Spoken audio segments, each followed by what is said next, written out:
Some leaders are hoping to become more competitive when it comes to bringing film crews here to Maine. Maine currently has a tax credit and wage reimbursement, but the Maine Office of Program Evaluation and Government Accountability is looking into those incentives. The office presented its findings to the Government Oversight Committee this morning.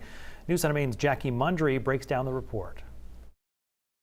13 feature films were completed, 11 documentaries, 4 photo shoots for catalogs. In the last decade, there have been 54 media productions created here in Maine that have used one of Maine's current visual media incentives.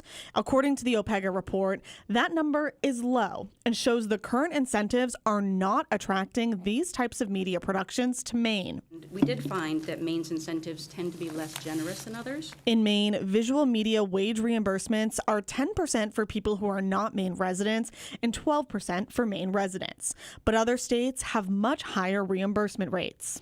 The majority fell in the 20 to 35% range. It's not just the wage reimbursements where Maine is behind, but also the tax credits. Maine offers a 5% production credit, but down the road in Massachusetts, filmmakers can get a 25% tax break on production and payroll.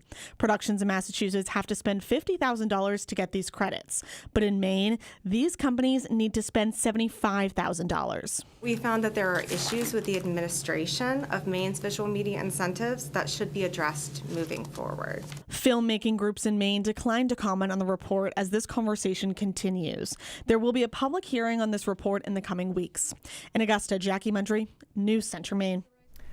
Lawmakers will also hear a bill later this session to try to bring more film companies to Maine with the goal of adding jobs and increasing tourism.